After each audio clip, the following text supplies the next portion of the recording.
So again, you'll be listening to me during your guided practice, and then when it says your independent practice, you'll be completing it either on Teams or on your worksheet. So here's your warm-up or your oral mental starter. So I'm asking you to subtract today, so we're going to use the column method again to subtract. Remember, this is your tens and your ones, and we always start with the lowest value. So it's asking me to do 2 subtract from 6, and I know that I cannot do that. So if I have 2 fuzzies and I try to take away 6, I can't. So I must pop over to my tens column. So I'm just going to write that there for myself, and this, you might find that helpful to do that as well. So pop to my tens and I exchange 10. So I'm crossing out 7, which then becomes 60. And then I have my 1. So now I have 12 subtract 6, which is then 6, which is my answer there. Then I can move to my tens column and I have 6 subtract 5, which equals 1. So 72 subtract 56 is 16. Can you have a go at questions 1 to 3 now, please? So Lucy, our objective today is tenths as decimals. Okay, and so like yesterday we had our 100th square. In that 100th square, we know that 1 equal part was 1 out of 100 squares, or a full row, as shown here, was 1/10 out of 100 squares. But here we've only got a bar model of 10 equal parts, and it's asking me to shade in 7/10. Have a think, how many individual equal parts do you think I need to shade for A? So I shade in 7/10.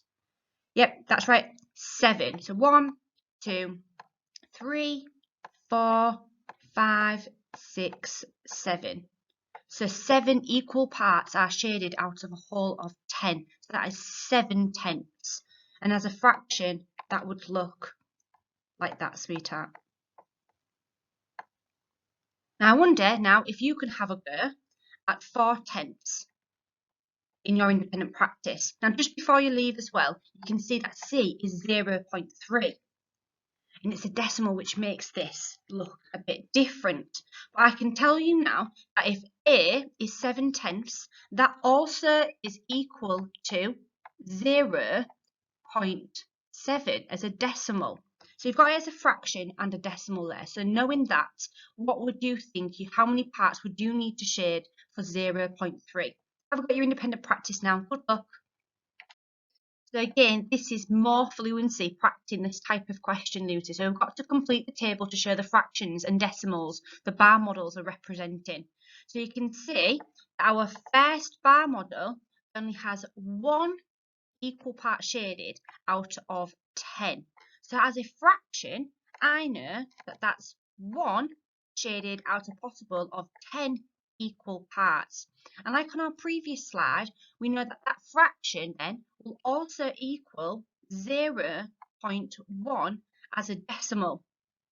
Now have a thinking what the second bar model is representing. So you've got 10 equal parts altogether, but you have 1, 2, 3, 4, 5 parts shaded. What would be my fraction and my decimal, do you think? Yes, we've got 5 equal parts shaded out of possible 10 equal parts. So it's 5/10. 5 are shaded out of 10 equal parts. And then think of my decimal. Well, if I know 1/10 equals 0.1, then I know that my second bar model in that representation, 5/10, will be 0.5. Can you have a go now at your independent practice with these 2 questions on your worksheet? Good luck. So this question we're going to go through together as part of guided practice. Our question asks us to write each fraction and decimal in the correct place on the number line.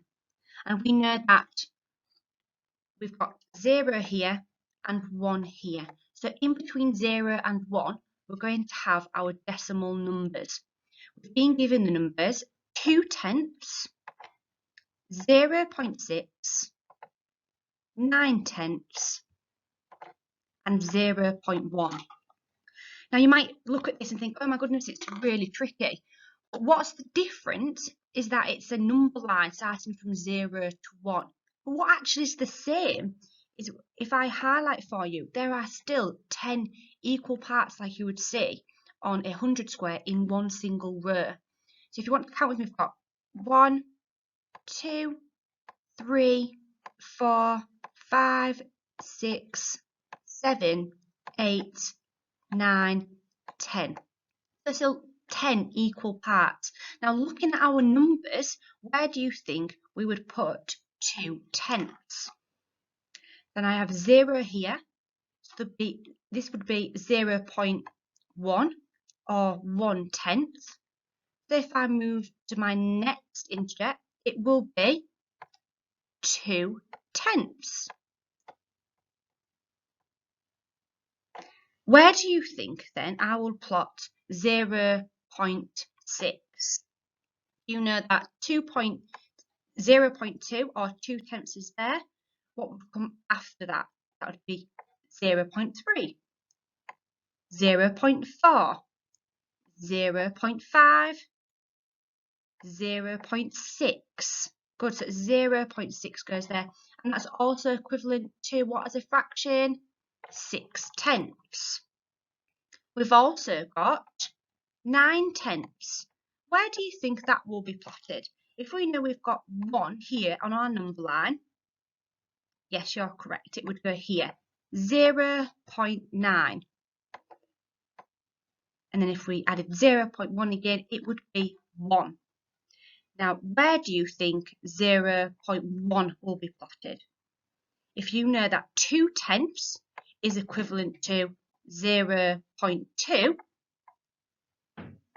if we decrease by 0.1, 0.1 will come just after 0.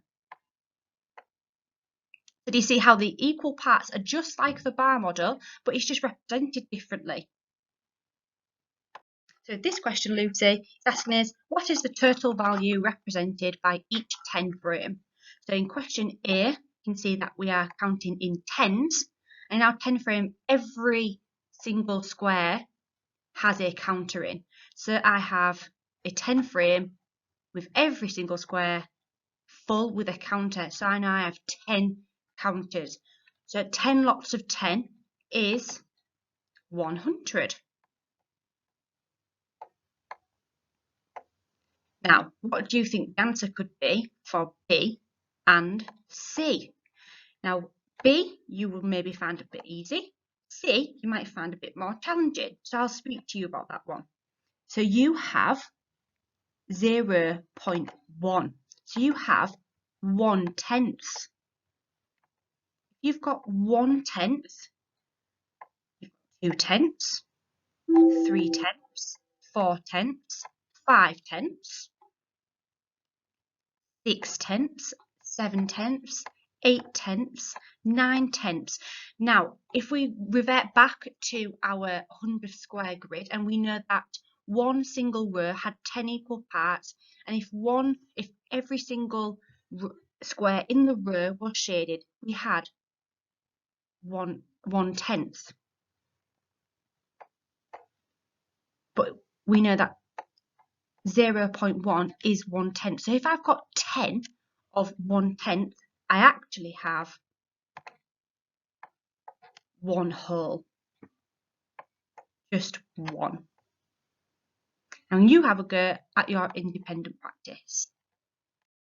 Again, I'm just going to speak through this one with you, Lucy. So 8/10 can be represented in all of the ways shown.